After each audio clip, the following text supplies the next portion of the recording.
Peace be up on you. My name's Johanse Trillion. This is Far As I Can Tell, episode 27. Headed home from Rome. And this is going to come from paper 133, The Return from Rome. I don't know why I just don't label them the same thing for whatever reason. But anyway, so yeah, the master done kicked it in Rome for 6 months. Let that soak in now. Along with Gannett and Gonod, they was in Rome for 6 months.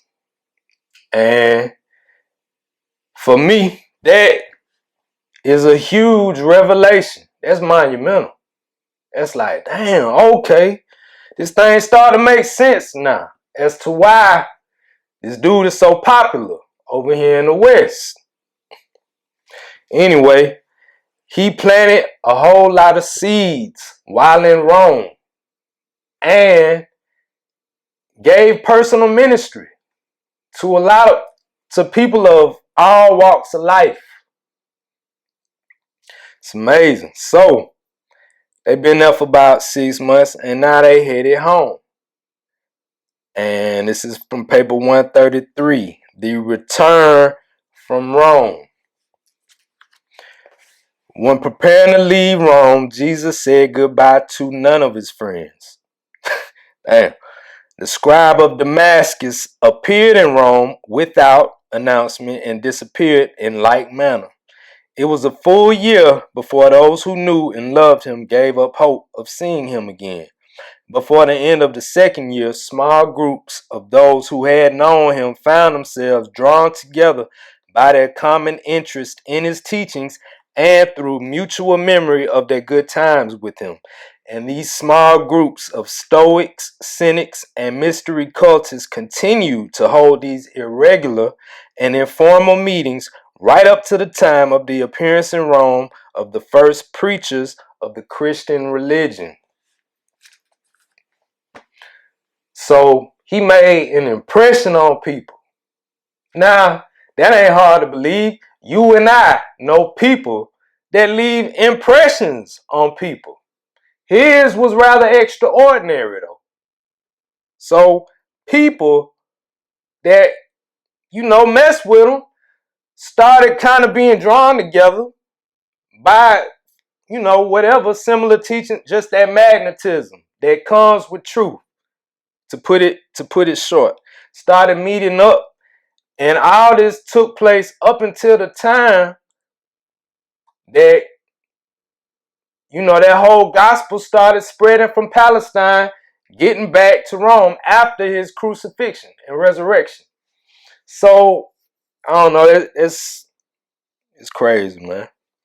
But again, this make it clear as to why he's so popular. Gonod and Gannett had purchased so many things in Alexandria and Rome that they sent all their belongings on ahead by pack train to Tarentum, while the three travelers walked leisurely across Italy over the Great Appian Way. On this journey, they encountered all sorts of human beings. Many noble Roman citizens and Greek colonists lived along this road, but already the progeny of great numbers of inferior slaves were beginning to make their appearance. One day, while resting at lunch about halfway to Tarentum, Gannett asked Jesus a direct question as to what he thought of India's caste system. That's basically, for those that don't know, it's discrimination and classifying people, in a way that's discriminatory. So check this. Said Jesus, though human beings differ in many ways, the one from another, before God and in the spiritual world, all mortals stand on an equal footing.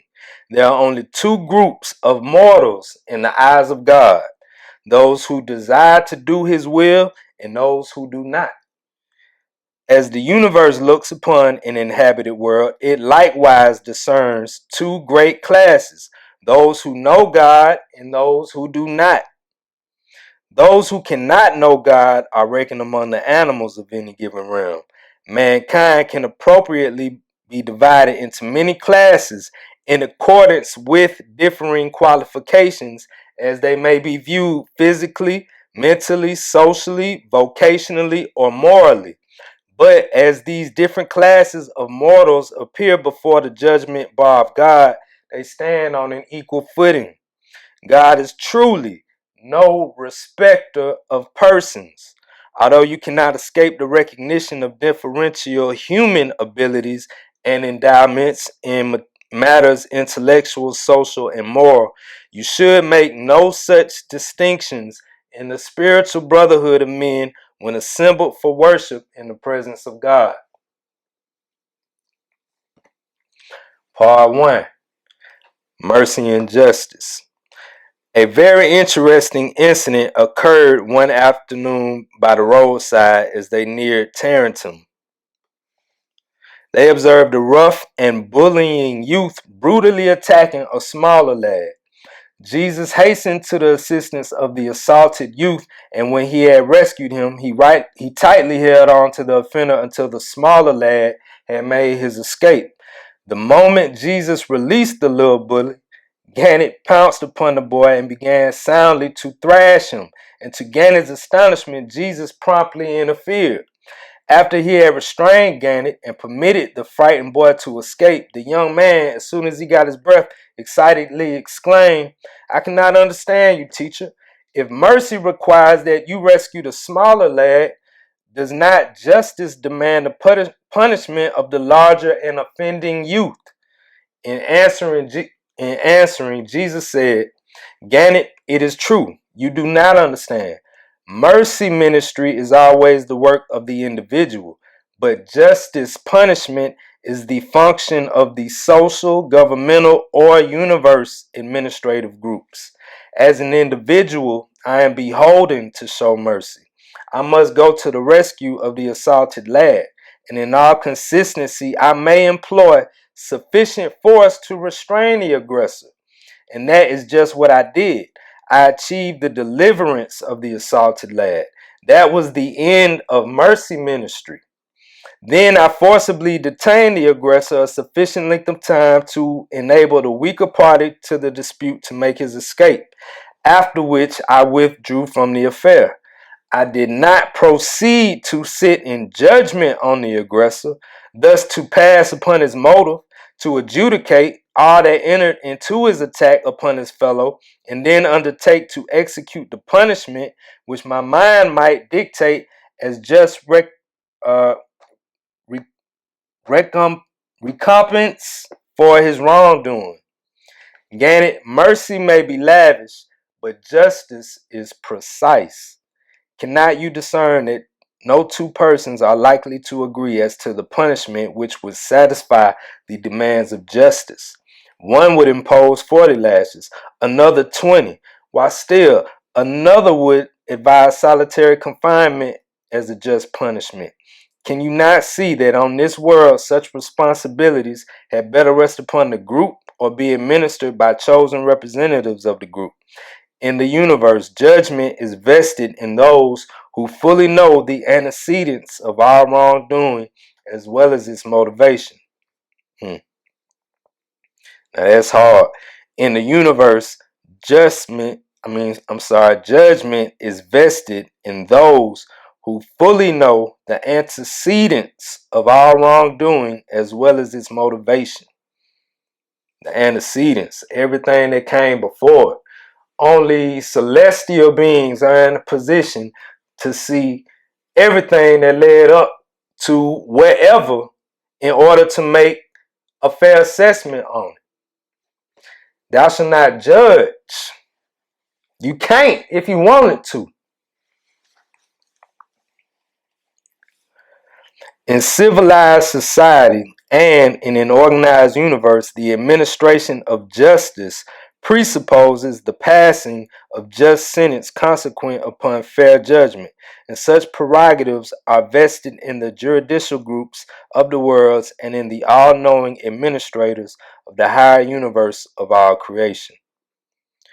For days they talked about this problem of manifesting mercy and administering justice, and Gannett, at least to some extent, understood why Jesus would not engage in personal combat. But Gannett asked one last question to which he never received a fully satisfactory answer, and that question was, "But, teacher, if a stronger and ill-tempered creature should attack you and threaten to destroy you, what would you do? Would you make no effort to defend yourself?" Although Jesus could not fully and satisfactorily answer the lad's question, inasmuch as he was not willing to disclose to him that he, Jesus, was living on earth as the exemplification of the Paradise Father's love to an onlooking universe, he did say this much. And let's stop real quick. Let's just go over this. You and I know, like Gannett is asking him, like, man, somebody walk up and hit you, you're not going to do nothing. And you and I know, and he knows, that this is Michael. This is the creator of this very planet that they're on, technically and literally, because he's a paradise son of God. And they have the authority to create universes. So this is a God. This is the creator of our local universe sitting talking to this Indian kid. And he can't, this is God, bro, for real, for real. So like, it's kind of hard for him to just slap somebody. You know what I'm saying? Like, so I just be having to reiterate that. And I'm going to keep reiterating that. Gannett, I can well understand how some of these problems perplex you, and I will endeavor to answer your question. First, in all attacks which might be made upon my person, I would determine whether or not the aggressor was a son of God, my brother in the flesh, and if I thought such a creature did not possess moral judgment and spiritual reason, I would unhesitatingly defend myself to the full capacity of my powers of resistance, regardless of consequences to the attacker. It's a real, but I get it. I get what he's saying. But I would not thus assault a fellow man of sonship status, even in self-defense. That is, I would not punish him in advance and without judgment for his assault upon me. I would by every possible artifice seek to prevent and dissuade him from making such an attack and to mitigate, in case it in case of my failure to abort it. Gannett, I have absolute confidence in my Heavenly Father's overcare. I am consecrated to doing the will of my Father in heaven. I do not believe that real harm can befall me. I do not believe that my life work can really be jeopardized by anything my enemies might wish to visit upon me. And surely we have no violence to fear from our friends. I am absolutely assured that the entire universe is friendly to me. This all-powerful truth I insist on believing with a wholehearted trust in spite of all appearances to the contrary. Now this is very powerful. This is very powerful because I've applied this and it's real. Like, you can get so deep off into this connection to where, like, man, I'm good regardless. And this is him speaking, like, and I'm nowhere near like that, but I get it just from, my little bit of trying to apply this. So he's like, man, I rock with God, bro. No real harm can befall me. I'm not even thinking about that. And the simple fact, I'm not thinking about that. I'm not even drawing that into my life. So I get it. But Gannett was not fully satisfied. Many times they talked over these matters, and Jesus told them some of his boyhood experiences and also about Jacob, the stonemason's son. Now remember, this Jacob was, like Jesus' best friend growing up, a neighbor. And he used to whoop anybody's ass who touched Jesus, basically. On learning how Jacob appointed himself to defend Jesus, Gannett said, "Oh, I begin to see. In the first place, very seldom would any normal human being want to attack such a kindly person as you. And even if anyone should be so unthinking as to do such a thing, there's pretty sure to be near at hand some other mortal who will fly to your assistance, even as you always go to the rescue of any person you observe to be in distress. In my heart, teacher, I agree with you. But in my head, I still think that if I had been Jacob, I would have enjoyed punishing those rude fellows who presumed to attack you just because they thought you would not defend yourself. I presume you are fairly safe in your journey through life since you spend much of your time helping others and ministering to your fellows in distress. Well, most likely there will always be someone on hand to defend you." And Jesus replied, "That test has not yet come, Gannett, and when it does, we will have to abide by the Father's will." And that was about all the lad could get his teacher to say on this difficult subject of self-defense and non-resistance. On another occasion, he did draw from Jesus the opinion that organized society had every right to employ force in the execution of his just mandates. So they'll leave you with that.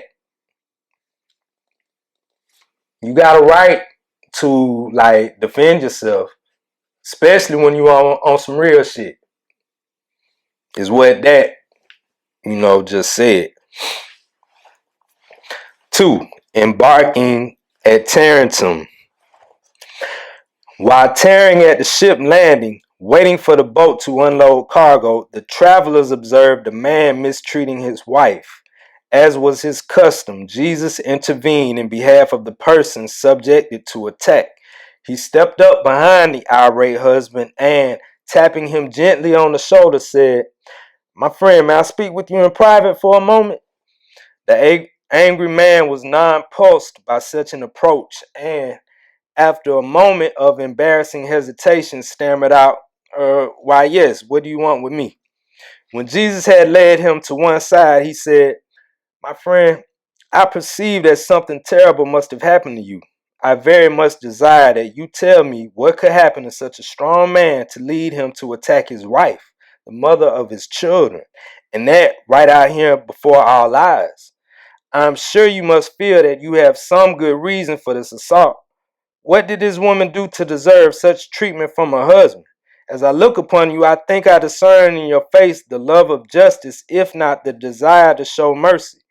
I venture to say that if you found me out by the wayside, attacked by robbers, you would unhesitatingly rush to my rescue. I dare say you have done many such brave things in the course of your life. Now, my friend, tell me, what is the matter? Did the woman do something wrong? Or did you foolishly lose your head and thoughtlessly assault her?" It was not so much what he said that touched this man's heart as the kindly look and the sympathetic smile which Jesus bestowed upon him at the conclusion of his remarks.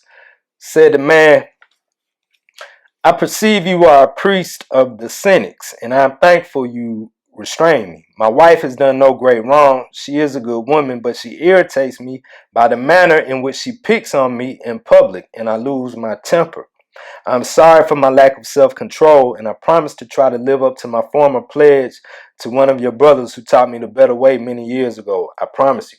So he think Jesus is like one of these, it's a religion, the cynics, the cynicism. But anyway, and then in bidding him farewell, Jesus said, "My brother, always remember that man has no rightful authority over woman, unless the woman has willingly and voluntarily gave him such authority. Your wife has engaged to go through life with you, to help you fight his battles, and to assume the far greater share of the burden of bearing and rearing your children. And in return for this special service, it is only fair that she receive from you that special protection which man can give to woman as the partner who must carry, bear, and nurture the children.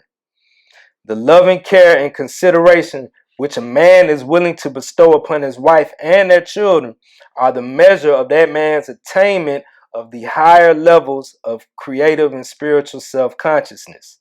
Do you not know that men and women are partners with God and that they cooperate to create beings who grow up to possess themselves of the potential of immortal souls?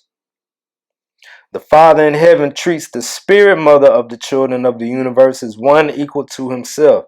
It is God-like to share your life and all that relates thereto on equal terms with the mother partner who so fully shares with you that divine experience of reproducing yourselves in the lives of your children. As they went on board the boat, they looked back upon the scene of the teary-eyed couple standing in silent embrace. Having heard the latter half of Jesus' message to the man, Gonad was all day occupied with meditations thereon, and he resolved to reorganize his home when he returned to India. The journey to Nicopolis was pleasant but slow as the wind was not favorable. The three spent many hours recounting their experiences in Rome and reminiscing about all that had happened to them since they first met in Jerusalem. Gannett was becoming imbued with the spirit of personal ministry. He began work on the steward of the ship, but on the second day when he got into deep religious water, he called on Joshua to help him out. They spent several days at Nicopolis, the city which Augustus, as Caesar, had founded some 50 years before as the city of victory in commemoration of the Battle of Actium, this site being the land where he camped with his army before the battle. They lodged in the home of one Jeremy, a Greek proselyte of the Jewish faith whom they had met on shipboard. The Apostle Paul spent all winter with the son of Jeremy in the same house in the course of his third missionary journey. From Nicopolis, they sailed on the same boat for Corinth, the capital of the Roman province of Achaia. So yeah, we're going to see that it's a trip like what Paul, how he followed essentially in his old footsteps. Anyway, 3. At Corinth. By the time they reached Corinth, Gannett was becoming very much interested in the Jewish religion, and so it was not strange that one day as they passed the synagogue and saw the people going in, he requested Jesus to take him to the service.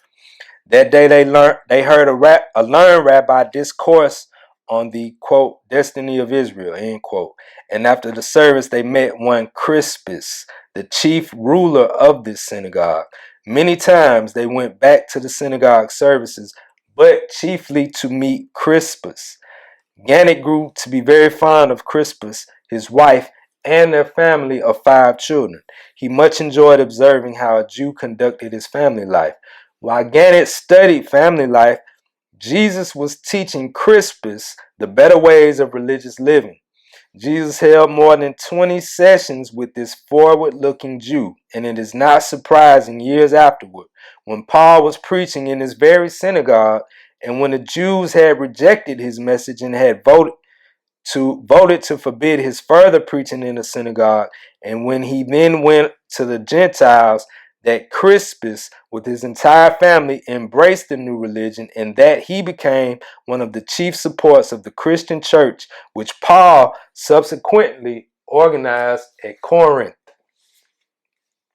So just another seed planted that Paul harvested, essentially, because as they said, he ended up preaching to a whole bunch of Gentiles, non-Jewish people. During the 18 months Paul preached in Corinth, being later joined by Silas and Timothy, he met many others who had been taught by the, quote, Jewish tutor of the son of an Indian merchant, end quote. That's how they referred to the master, the Jewish tutor of the son of the Indian merchant. because he had spent all this time in Rome and Greece. It's a trip, man.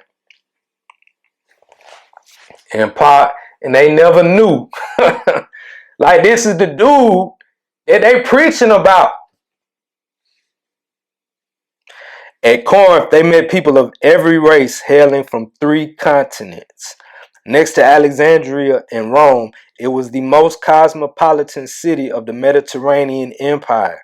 There was much to attract one's attention in this city, and Gannett never grew weary of visiting the citadel, which stood almost 2,000 feet above the sea. He also spent a great deal of his spare time about the synagogue and in the home of Crispus. He was at first shocked and later on charmed by the status of woman in the Jewish home. It was a revelation to this young Indian. Jesus and Gannett were often guests in another Jewish home, that of Justus, a devout merchant who lived alongside the synagogue. And many times subsequently, when the Apostle Paul sojourned in this home, did he listen to the recounting of these visits with the Indian lad and the Jewish tutor, while both Paul and Justus wondered whatever became of such a wise and brilliant Hebrew teacher. Check this out. When in Rome, Gannett observed that Jesus refused to accompany them to the public baths. Several times afterward, the young man sought to induce Jesus further to express himself in regard to the relations of the sexes. Though he would answer the lad's questions, he never seemed disposed to discuss these subjects at great length. One evening, as they strolled about Corinth, out near where the wall of the citadel ran down to the sea, they were accosted by 2 public women. Gannett had imbibed the idea, and rightly, that Jesus was a man of high ideals, and that he abhorred everything which partook of uncleanness or savored of evil. Accordingly, he spoke sharply to these women and rudely motioned them away. When Jesus saw this, he said to Gannett, "You mean well, but you should not presume thus to speak to the children of God, even though they chance to be his erring children. Who are we that we should sit in judgment on these women? Do you happen to know all of the circumstances which led them to such methods of obtaining a livelihood? Stop here with me while we talk about these matters." The courtesans were astonished at what he said, even more than was Gannett. And if you ain't familiar with that word, I'm sure you can, deduct from the context that these were prostitutes. They were walking along, 2 prostitutes ran up on them. And Gannett, knowing that Jesus was an upright dude who he never saw like participate in any sort of immorality, was like, "Nah, don't run up on him like that." And he's like, "Whoa, chill. Don't. These are children of God." As they stood there in the moonlight, Jesus went on to say, there lives within every human mind a divine spirit, the gift of the Father in heaven. This good spirit even strives to lead us to God, to help us to find God and to know God. But also within mortals there are many natural physical tendencies which the Creator put there to serve the well-being of the individual and the race. Now, oftentimes, men and women become confused in their efforts to understand themselves and to grapple with the manifold difficulties of making a living in a world so largely dominated by selfishness and sin. I perceive, Gannett, that neither of these women is willfully wicked. I can tell by their faces that they have experienced much sorrow. They have suffered much at the hands of an apparently cruel fate. They have not intentionally chosen this sort of life. They have, in discouragement, bordering on despair, surrendered to the pressure of the hour and accepted this distasteful means of obtaining a livelihood as the best way out of a situation that to them appeared hopeless. Gannett, some people are really wicked at heart. They deliberately choose to do mean things, But tell me, as you look into these now tear-stained faces, do you see anything bad or wicked? And as Jesus paused for his reply, again his voice choked up as he stammered out his answer. No, teacher, I do not. And I apologize for my rudeness to them. I crave their forgiveness. Then said Jesus, and I bespeak for them that they have forgiven you, as I speak for my Father in heaven that he has forgiven them. Now, all of you, come with me to a friend's house where we will seek refreshment and plan for the new and better life ahead. Up to this time, the amazed women had not uttered a word. They looked at each other and silently followed as the men led the way. Damn. What a scene.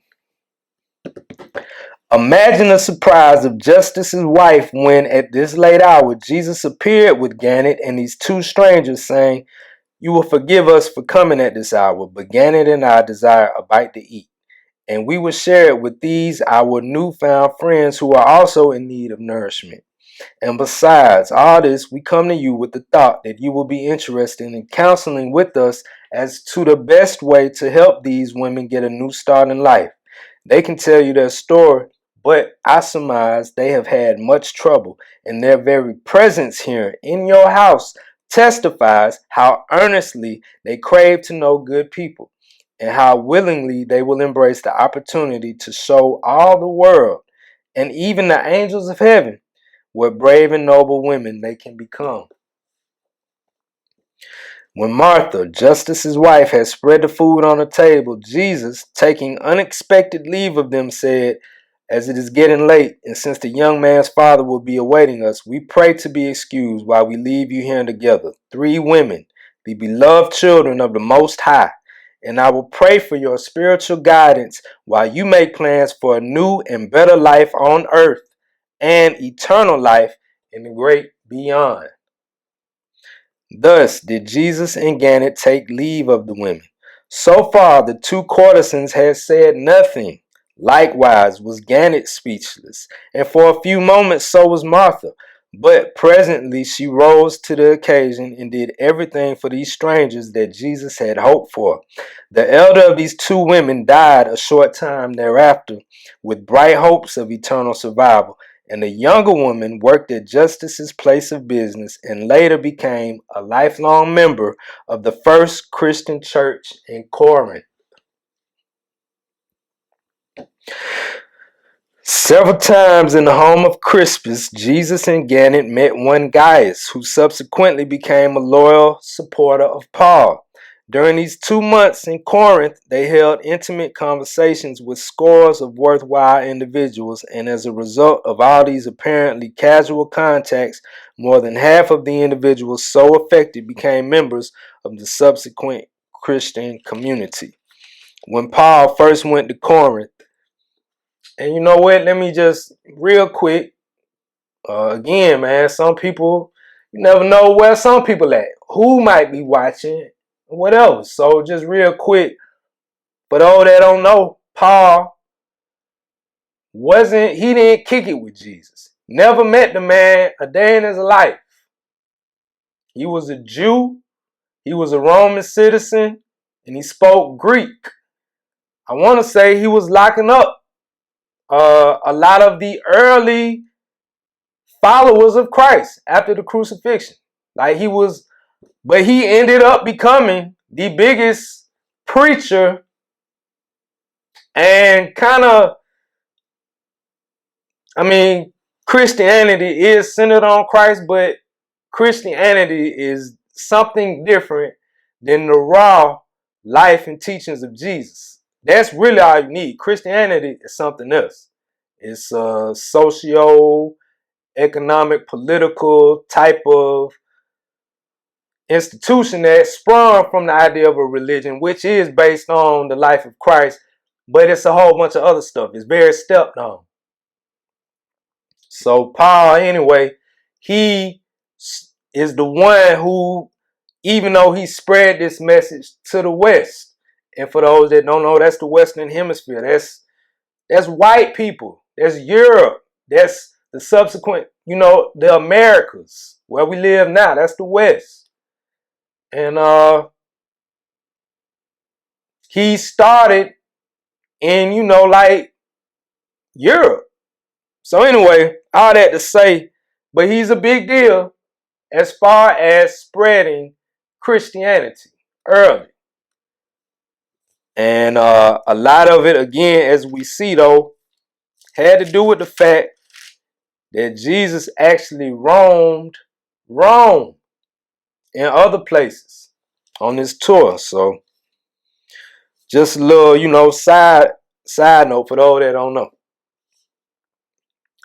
When Paul first went to Corinth, he had not intended to make a prolonged visit, but he did not know how well the Jewish tutor, being Jesus, had prepared the way for his labors. And further, he discovered that great interest had already been aroused by Aquila and Priscilla, Aquila being one of the cynics with whom Jesus had come in contact when in Rome. This couple were Jewish refugees from Rome, and they quickly embraced Paul's teachings. He lived with them and worked with them, for they were also tent makers. It was because of these circumstances that Paul prolonged his stay in Corinth.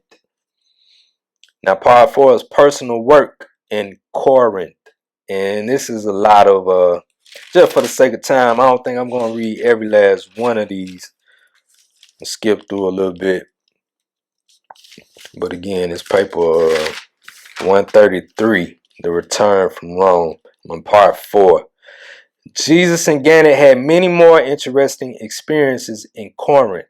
They had close converse with the great number of persons who greatly profited by the instruction received from Jesus. The miller, he taught about grinding up the grains of truth in the mill of living experience, so as miller like run a mill back then. Said Jesus, give the milk of truth to those who are babes in spiritual perception. In your living and loving ministry, serve spiritual food in attractive form and suited to the capacity of receptivity of each of your inquirers.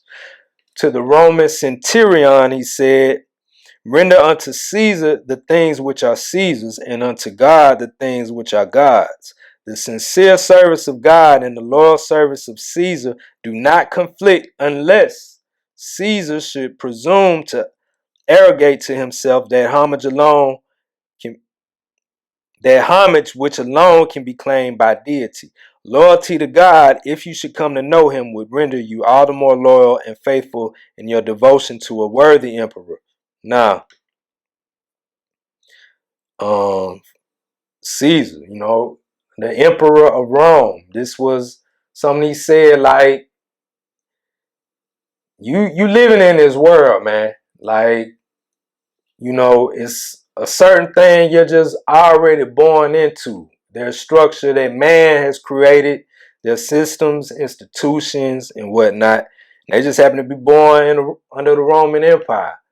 And so he's saying, like, render unto Caesar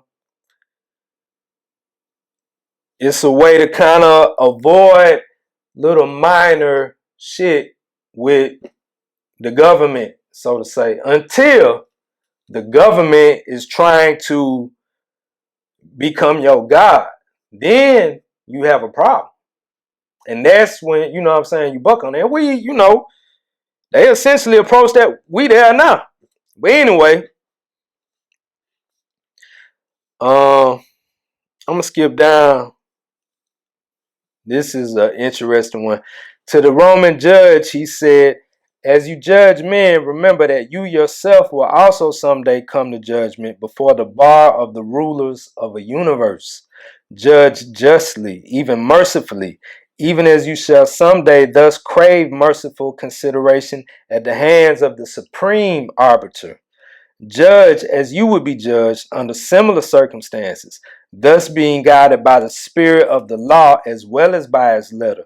And even as you accord justice dominated by fairness in the light of the need of those who are brought before you, so shall you have the right to expect justice tempered by mercy when you sometimes stand before the judge of all the earth.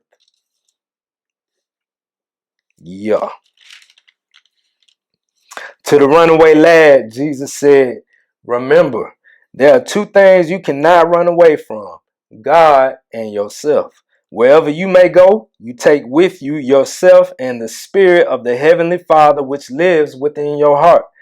My son, stop trying to deceive yourself. Settle down to the courageous practice of facing the facts of life. Lay firm hold on the assurances of sonship with God and the certainty of eternal life as I have instructed you. From this day on, purpose to be a real man, a man determined to face life bravely and intelligently. To the condemned criminal, he said at the last hour, my brother, you have fallen on evil times. You lost your way. You became entangled in the meshes of crime. From talking to you, I well know you did not plan to do the thing which is about to cost you your temporal life. But you did do this evil, and your fellows have adjudged you guilty. They have determined that you shall die. You or I may not deny the state this right of self-defense in the manner of its own choosing. There seems to be no way of humanly escaping the penalty of your wrongdoing. Your fellows must judge you by what you did, but there is a judge to whom you may appeal for forgiveness, and who will judge you by your real motives and better intentions. You need not fear to meet the judgment of God if your repentance is genuine and your faith sincere. The fact that your error carries with it the death penalty imposed by man does not prejudice the chance of your soul to obtain justice and enjoy mercy before the heavenly courts. Jesus enjoyed many intimate talks with a large number of hungry souls, too many to find a place in his record. The three travelers enjoyed their sojourn in Corinth, excepting Athens, which was more renowned as an educational center. Corinth was the most important city in Greece during these Roman times, and their 2-month stay in this thriving commercial center afforded opportunity for all three of them to gain much valuable experience. Their sojourn in this city was one of the most interesting of all their stops on the way back from Rome. Gonad had many interests in Corinth, but finally his business was finished and they prepared to sail for Athens. They traveled on a small boat which could be carried overland on a land track from one of Corinth's harbors to the other, a distance of 10 miles. 4. At Athens, Discourse on Science. They shortly arrived at the oldest center of Greek science and learning, and Gannett was thrilled with the thought of being in Athens, of being in Greece, the cultural center of the one-time Alexandrian Empire, which had extended its borders even to his own land of India. There was little business to transact, so Gonad spent most of his time with Jesus and Gannett, visiting the many points of interest and listening to the interesting discussions of the lad and his versatile teacher.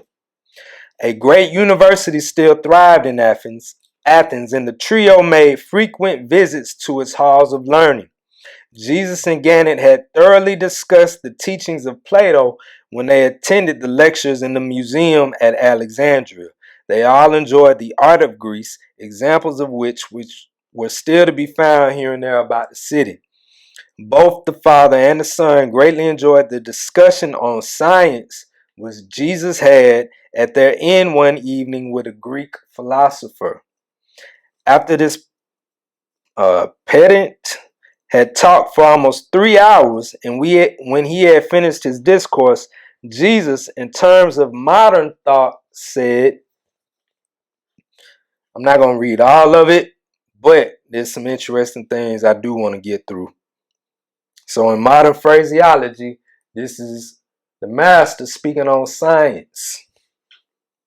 Scientists may someday measure the energy or force manifestations of gravitation, light, and electricity, but these same scientists can never, scientifically, tell you what these universe phenomena are.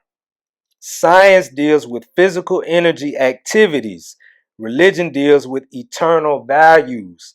True philosophy grows out of the wisdom which does its best to correlate these quantitative and qualitative observations. There always exists the danger that the purely physical scientists may become afflicted with mathematical pride and statistical egotism, not to mention spiritual blindness. Damn, he dropping it. Logic is valid in the material world, and mathematics is reliable when limited in its application to physical things. But neither is to be regarded as wholly dependable or infallible when applied to life problems. Man, you ever heard some of these people like, man, it's just math, man. All this, the whole thing is math. And it's like, no. And math is included in this. There's nothing. Mathematics is great. But it's not everything. Like, the hell is you talking about? Life embraces phenomena which are not wholly material. Arithmetic says that if one man could shear a sheep in 10 minutes, 10 men could shear it in 1 minute. That is sound mathematics, but it is not true. For the 10 men could not so do it. They would get in one another's way so badly that the work would be greatly delayed. Mathematics asserts that if one person stands for a certain unit of intellectual and moral value, 10 persons would stand for 10 times this value. But in dealing with human personality, it would be nearer the truth to say that such a personality association is a sum equal to the square of the number of personalities concerned in the equation, rather than the simple arithmetical sum. I don't even really get that sentence anyway, but a social group of human beings in coordinated working harmony stands for a force far greater than the simple sum of its parts. Now I get that. Quantity may be identified as a fact, thus becoming a scientific uniformity. Quality, being a matter of mind interpretation, represents an estimate of values and must therefore remain an experience of the individual.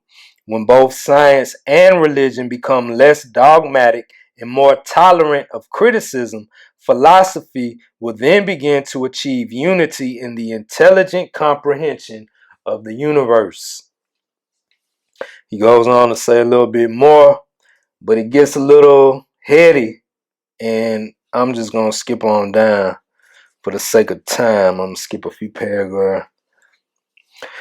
They were all more than astounded at the words of Jesus, and when the Greek took leave of them, he said, "At last, my eyes have beheld a Jew who thinks something besides racial superiority and talks something besides religion." And they retired for the night. Damn. The sojourn in Athens was pleasant and profitable, but it was not particularly fruitful in its human context. Too many of the Athenians of that day were either intellectually proud of their reputation of another day or mentally stupid and ignorant, being the offspring of the inferior slaves of those earlier periods when there was glory in Greece and wisdom in the minds of its people. Even then, there were still many keen minds to be found among the citizens of Athens. They be a little. They ain't really PC sometimes when they speak of human beings. Ha! It's funny. 6. At Ephesus, Discourse on the Soul. On leaving Athens, the travelers went by way of Troas to Ephesus, the capital of the Roman province of Asia. They made many trips out to the famous temple of Artemis of the Ephesians, about 2 miles from the city. Artemis was the most famous goddess of all Asia Minor and a perpetuation of the still earlier mother goddess of ancient Anatolian times. The crude idol exhibited in the enormous temple dedicated to her worship was reputed to have fallen from heaven. Not all of Gannett's early training to respect images as symbols of divinity had been eradicated, and he thought it best to purchase a little silver shrine in honor of this fertility goddess of Asia Minor. That night they talked at great length about the worship of things made with human hands. On the third day of their stay, they walked down by the river to observe the dredging of the harbor's mouth. At noon, they talked with a young Phoenician who was homesick and much discouraged. But most of all, he was envious of a certain young man who had received promotion over his head. Jesus spoke comforting words to him and quoted the olden Hebrew proverb, "A man's gift makes room for him and brings him before great men." Of all the large cities they visited on this tour of the Mediterranean, they here accomplished the least of value to the subsequent work of the Christian missionaries. Christianity secured its start in Ephesus largely through the efforts of Paul, who resided here more than 2 years, making tents for a living and conducting lectures on religion and philosophy each night in the main audience chamber of the school of Tyrannus. You can say what you want about Paul, but he grinded. Like, he put in work, for sure. It was a little, misguided. He switched things up a little bit, but, I mean, human frailty. But he definitely put in work.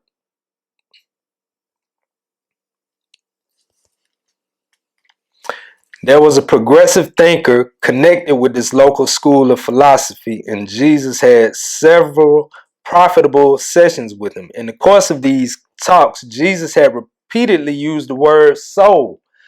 This learned Greek finally asked him what he meant by soul, and he replied, "The soul is the self-reflective, truth-discerning, and spirit-perceiving part of man which forever elevates the human being above the level of the animal world. Self-consciousness in and of itself is not the soul. Moral self-consciousness is true human self-realization and constitute the foundation of the human soul, and the soul is that part of man which represents the potential survival value of human experience." Excuse me. That's important. That's what it comes down to. What will survive beyond this world? Moral choice and spiritual attainment, the ability to know God and the urge to be like Him, are the characteristics of the soul. The soul of man cannot exist apart from moral thinking and spiritual activity. A stagnant soul is a dying soul. But the soul of man is distinct from the divine spirit which dwells within the mind. The divine spirit arrives simultaneously with the first moral activity of the human mind, and that is the occasion of the birth of the soul. Yeah. So I mentioned he didn't use this term, but every time he referred to the spirit, he's talking about the thought adjuster. Same thing. It's interchangeable. The thought adjuster is this spirit that comes from paradise, that indwells human beings in your mind. Now, what he's saying, the divine spirit arrives simultaneously with the first moral activity of the human mind. I spoke on this before in another episode dealing with thought adjusters. And they do arrive at the time of your first moral decision as a human being, which is usually around the age of, like they say, typically 5. Typically. And that is the occasion of the birth of the soul. So this adjuster, this spirit comes from paradise and dwells a human mind upon your first moral decision. And this is the birth of your soul. And you either gonna work with that spirit and grow and evolve your soul, or you're not, and your soul dies. The saving or losing of a soul has to do with whether or not the moral consciousness attains survival status through eternal alliance with its associated immortal spirit endowment. Salvation is the spiritualization of the self-realization of the moral consciousness, which thereby becomes possessed of survival value. All forms of soul conflict consist in the lack of harmony between the moral or spiritual self-consciousness and the purely intellectual self-consciousness. So they're saying all forms of being conflicted in your soul is a battle between your mind, which is self-willed, and the spirit, which is divine.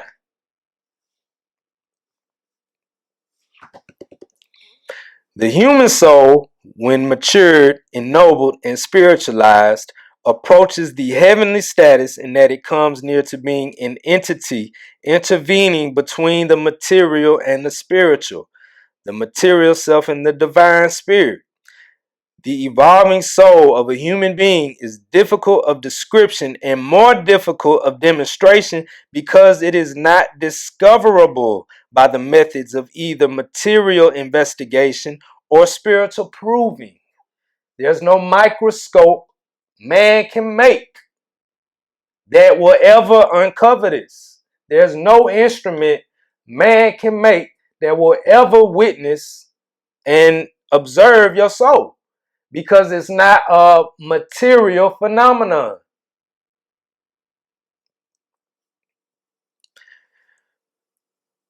Material, let's see.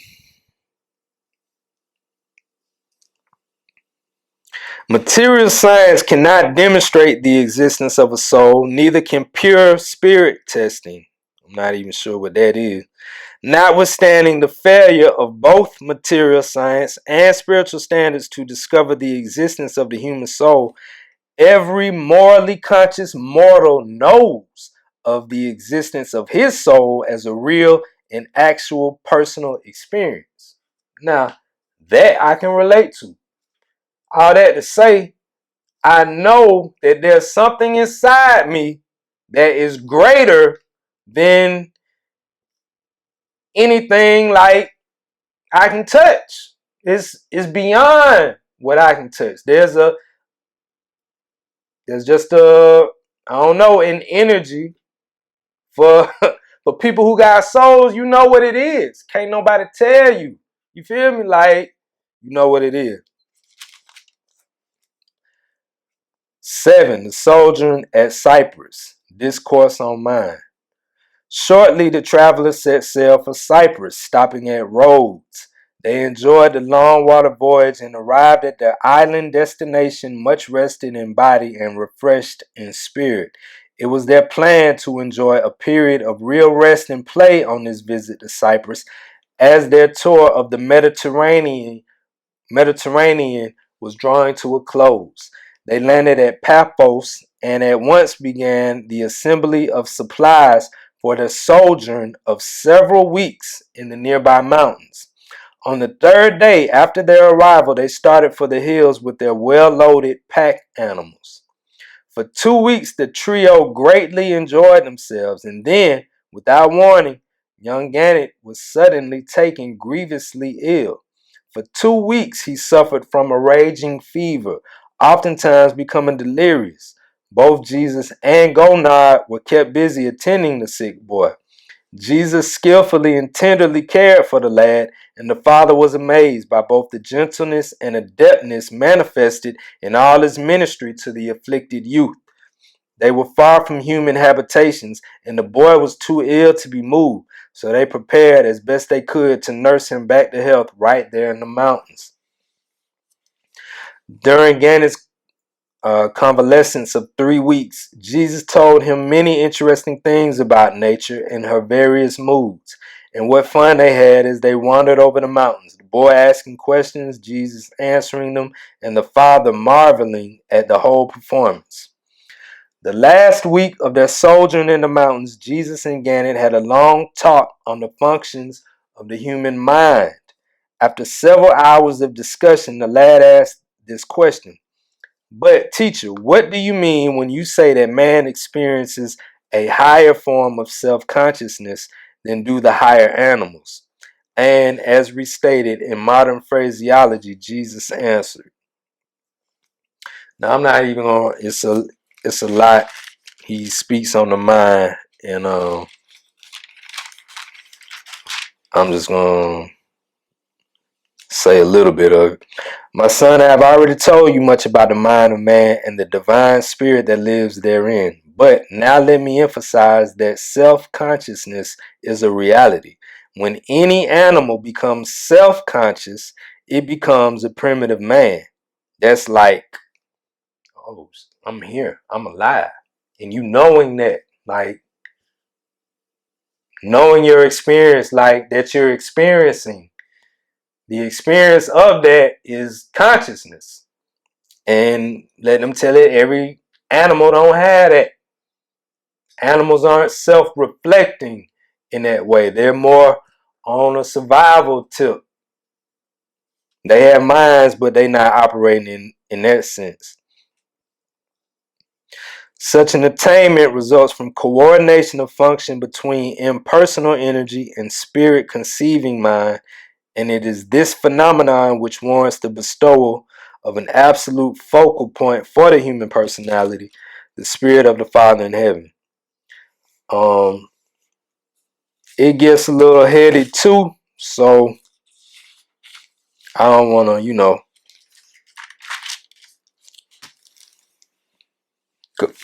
go over my head or yours.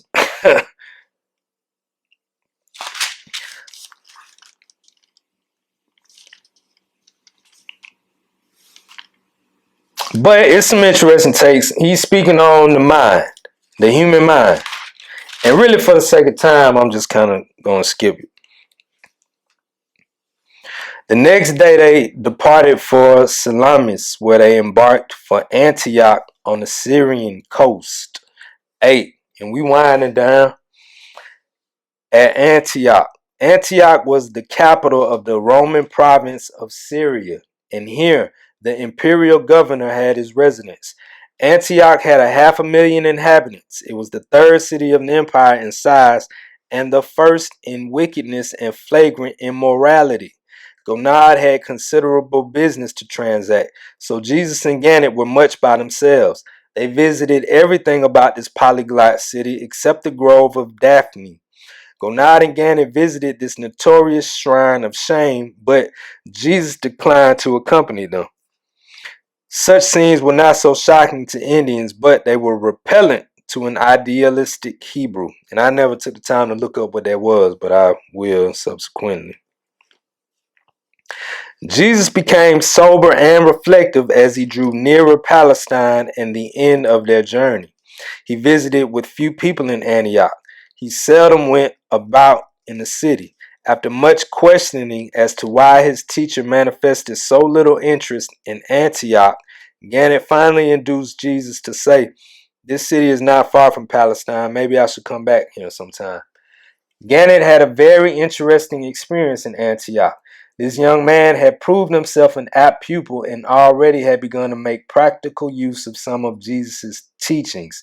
There was a certain Indian connected with his father's business in Antioch who had become so unpleasant and disgruntled that his dismissal had been considered.